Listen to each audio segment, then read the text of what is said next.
의대 가는 법 한마디로 정리하면 뭘까요? 결국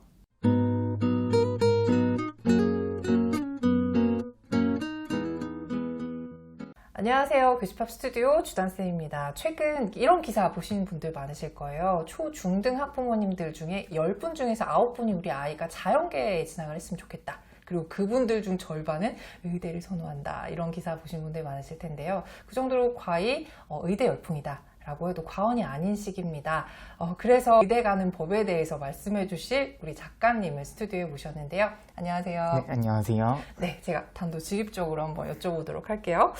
작가님 초등 때, 네. 중등 때 어떤 코스를 타고서 의대 준비를 하셨는지 오늘 가감없이 다 풀어서 말씀해 주실 수 있나요? 네, 실제 제가 초등학교, 중학교 때 어떻게 공부했는지 제 경험, 네. 그리고 제가 또 상담도 많이 했었거든요. 네네. 그런 것들 녹여서 말씀을 드릴 건데 우선 국어부터 말씀을 드리면 네.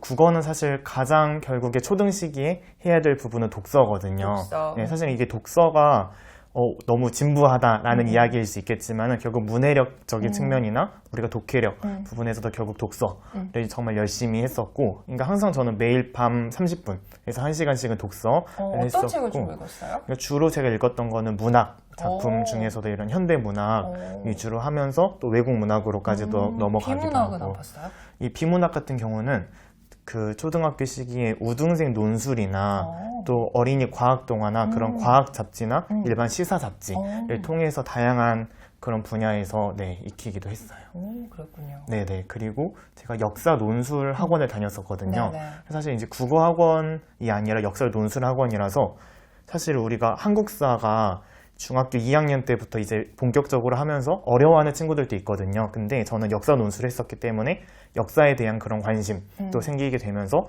사실은 우리가 중학교, 고등학교 가면 글쓰기, 또 토론할 일들이 되게 많거든요. 네네. 그런 부분에 있어서도 논술 공부를 했던 게 도움이 되었었어요. 몇 학년 때부터 몇 학년까지 다녔어요? 논술 같은 경우는 초등학교 3학년 때부터 5학년 때까지 이렇게 집중해서 했었습니다. 근데 그때 갈 때 엄마가 가자라고 했었던 건지 아니면은 본인이 가겠다라고 했던 건지. 이제 사실 초등학교 3학년 때 영어랑 수학 학원을 시작을 하면서 이제 국어 학원에 대해서도 고민이 많았었는데 네. 이제 제가 쌍둥이거든요. 오. 쌍둥이 형이 있는데 네네. 이제 둘 다 역사를 원래 관심 있게 그런 만화책도 많이 읽고 했어가지고 국어 학원보다는 이제 알아보다가 역사 쪽으로 가면은 더 재밌게 할 수 있겠다 해서 그 역사 논술을 택해서 하게 되었어요. 그러니까 평소에 재밌었던 거니까 학원도 쭉 다닐 수 있었던 네네, 거네요. 맞아요. 수학은 어떻게 공부했어요? 이제 수학 같은 경우는 사실 이제 초등학교 3학년 때부터 수학 학원을 다니면서 현행 과정 그리고 이제 예습 같은 경우는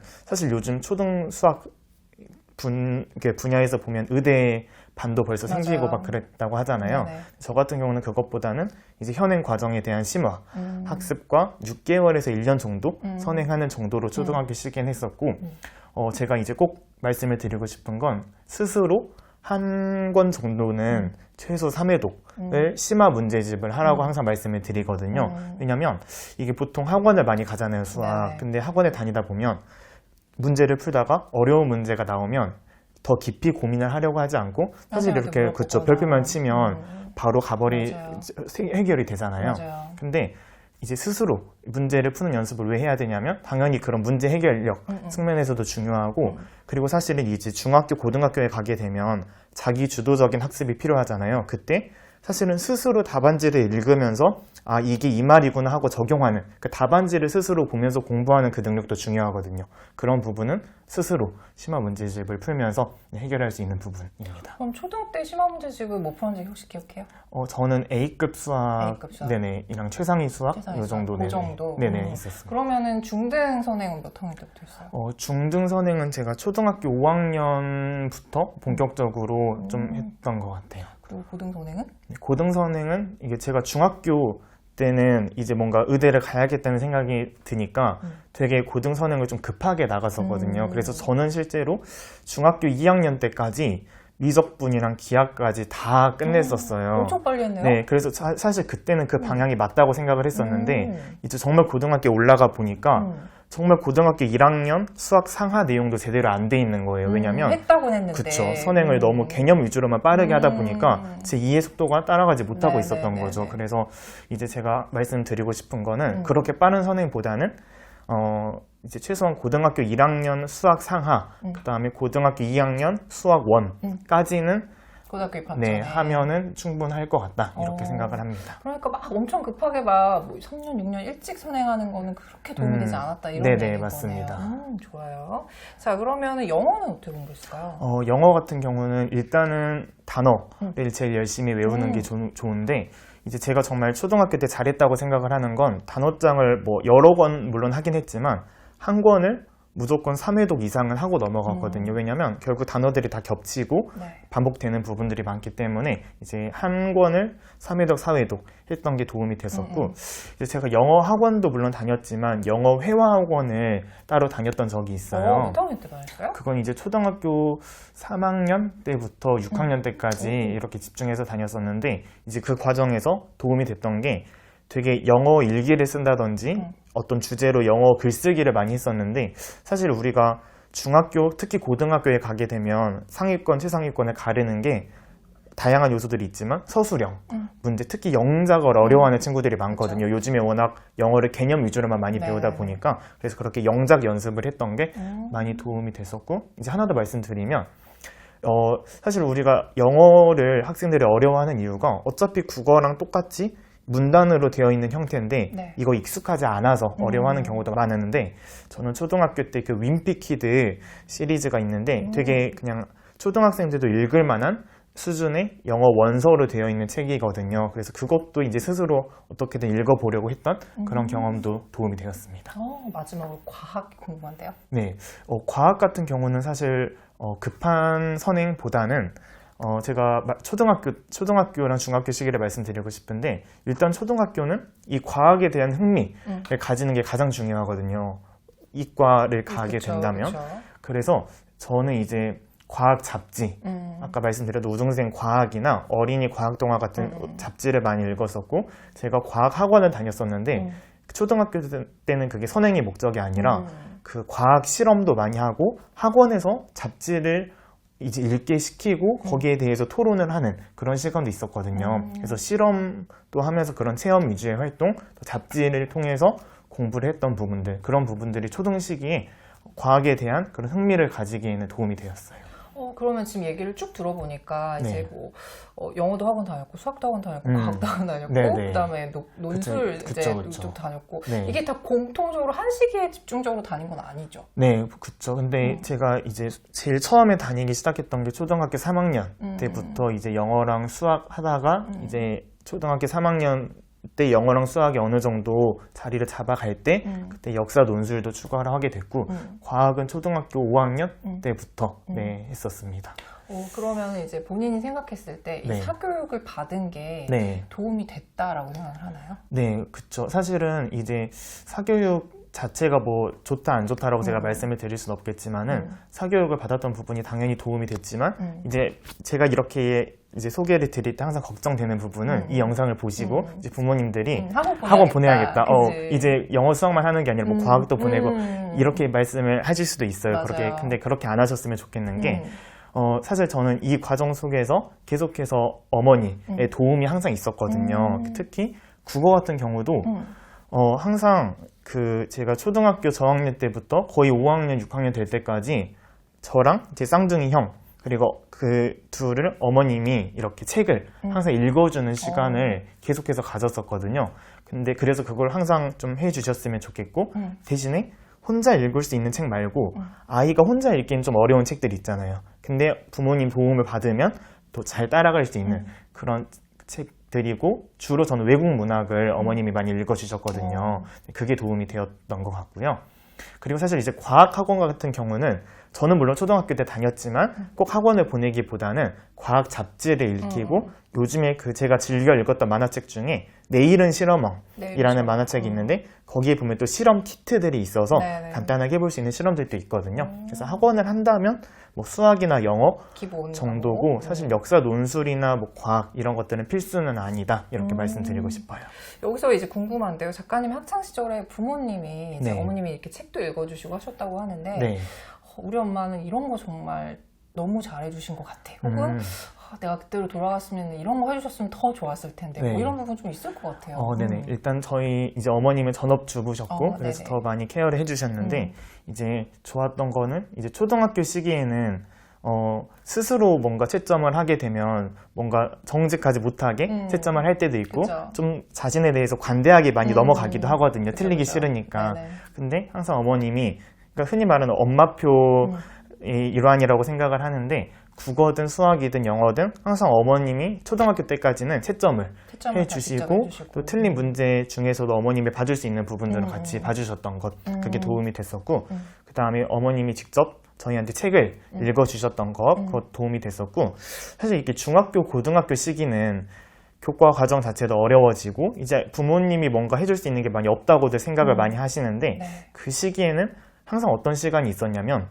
뭔가 공부에 직접적으로 관여를 하기보다는 매 시험이 끝날 때마다 항상 저랑 제 형이랑 이제 어머님이랑 같이 이번 시험에 대해서 이야기를 하는 시간을 항상 가졌었어요. 중학교 때부터. 피드백을 하는 거네요. 그렇죠. 그래서 사실은 지금 뭐 다니고 있는 학원이 도움이 되었는지, 지금 이렇게 했던 책들이 도움이 되었는지, 뭐 인강을 들었다면 인강이 도움이 되었는지 안 되었는지 그런 것들을 어머님이 질문을 해주시는 것만으로도 스스로 돌아볼 수 있고 계속해서 공부 방향을 잡을 수가 있잖아요. 사실 그쵸. 혼자 공부하다 보면 맞아요. 어떤 부분에서 잘못됐는지 그걸 모르기 때문에 맞아요. 네, 그런 부분들이 도움이 되었습니다. 아, 좋네요. 네. 그리고 이제 작가님이 지금 의대 재학 중이시잖아요. 네. 그러면 주변에 본인 포함해서 친구들 그리고 또 지금 여러 가지 활동들을 통해서 여러 학생들의 지금 공부하는 상황들 조언도 해주고 지켜보고 있을 텐데 네. 정말 공부 잘하는 애들은 이런 공통점이 좀 있더라라는 네. 게 있을 것 같아요. 그 네. 부분에 대해서 좀 얘기해볼까요? 일단은 가장 먼저 첫 번째는 수업 시간에, 학교 수업 시간에 졸지 않는다는 것. 졸지 않는다. 그게 저는 공통점이라고 생각을 해요. 왜냐면 사실 요즘 워낙 선행이 네. 발달을 하다 보니까 학교 수업이 이미 아이가 아는 내용이다 보니까 수업 시간에 졸아버리거나 딴짓을 하거나. 그쵸, 졸지 않더라도 집중력이 부족해지는 경우가 생기거든요. 네. 근데 제가 항상 말씀을 드리는 건 이런 질문을 항상 드리는데 우리가 만약에 수능을 보는데 수능 출제위원이 수능에서 어떤 문제가 나올지 찝어준다고 하면 어때 엄청 인기가 많을 거잖아요. 그렇죠. 난리가 나겠죠. 근데 결국 우리가 내신 시험에 출제위원은 학교 선생님이잖아요. 그렇게 생각을 하면 학교 선생님 수업을 당연히 잘 듣는 게 맞다. 그래서 졸지 않는다는 게 첫 번째 특징이고요.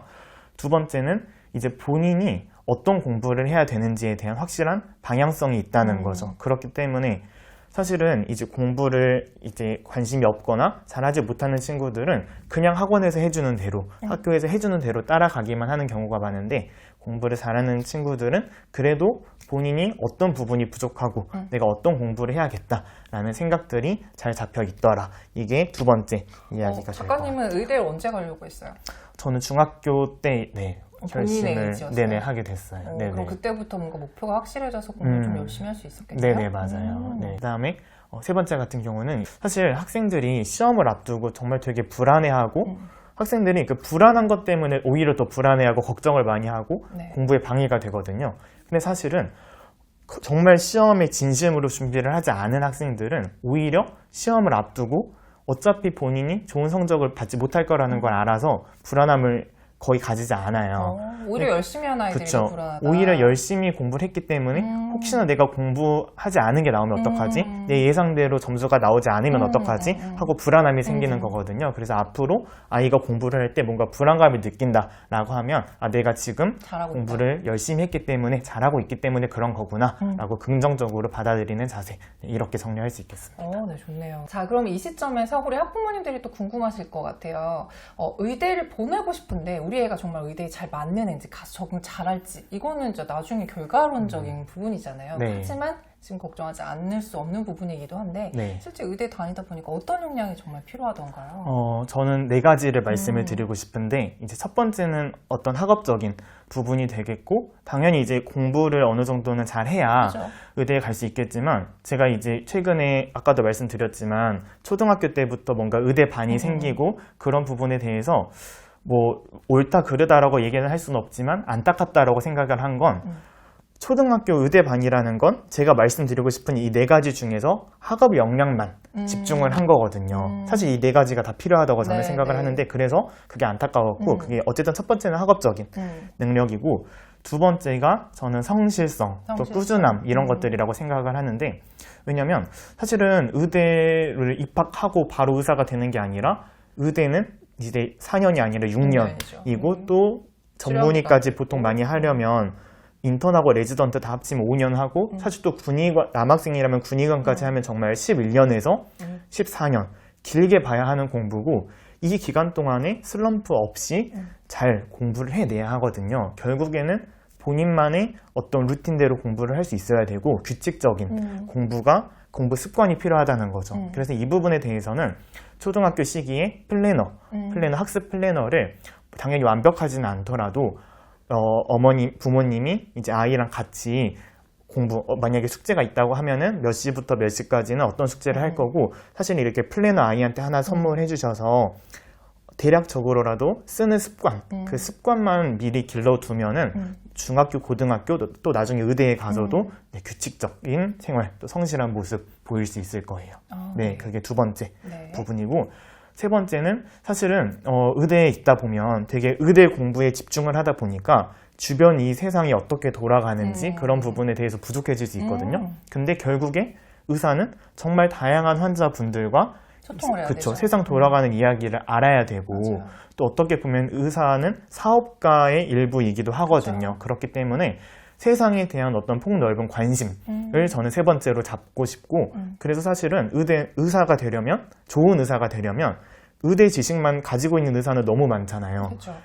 거기에서 뭔가 좀 더 차별점을 두려면 세상에 대한 관심이 필요하고, 그러기 위해서는 이 초등 시기에 습관을 좀 잡아두면 좋겠다는 거죠. 어떤 습관이냐면 경제 분야든 정치 분야든 뭐 과학 분야든 다양한 분야에 대해서 미리 접해보는 것들이 중요하다고 생각하고, 그러기 위해서는 사실 제가 말씀드렸던 초등 전문 잡지나 또 아이가 뉴스를 뭐 직접 보는 거나 역사나 뭐 과학 체험할 수 있는 박물관이나 이런 전시관들 많잖아요. 그런 체험들을 통해서 아이가 의대 공부에만 집중된 아이가 아니라 다양한 분야에서 지식을 쌓을 수 있도록 도와주시면 좋을 것 같고, 그게 세 번째입니다.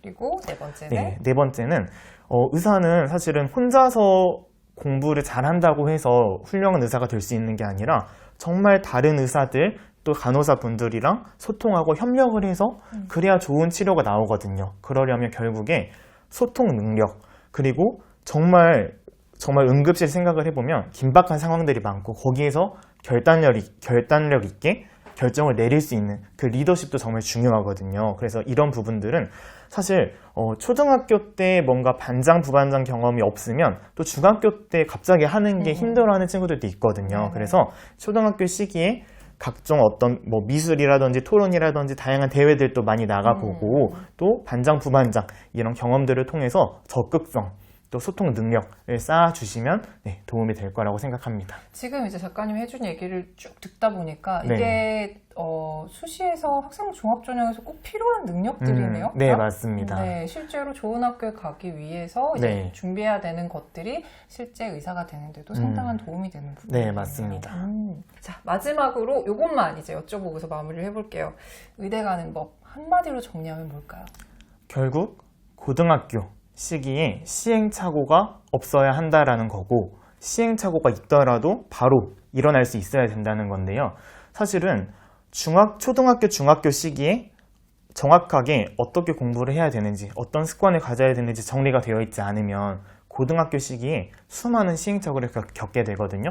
지금 다니고 있는 학원이 고등학교에는 안 맞아 버린다든지, 원래 믿고 있던 공부 방법이 잘못되었다든지, 사실은 고등학교는 내신 시험 하나하나가 대학 입시에 반영이 되기 때문에 결국 시행착오가 없어야 하고, 시행착오가 있더라도 다시 올바른 방향으로 돌아갈 수 있는 그 힘이 있어야 된다라고 생각을 합니다. 네, 오늘 이제 이렇게 좋은 말씀 많이 해주신 작가님 너무 수고 많이 하셨고요. 오늘 작가님이 우리 구독자분들에게 선물도 주신다고 합니다. 우리 작가님이 쓰신 의대 합격 고득점의 비밀 이 책 10권을 이제 우리 구독자분들에게 선물로 드릴 거거든요. 그래서 관심 있으신 분들은 댓글로 오늘 영상에서 기억이 남았던 부분, 인상적이었던 부분을 남겨주시면 그분들 중에서 10분 추첨해서 저희가 이 선물 보내드리도록 하겠습니다.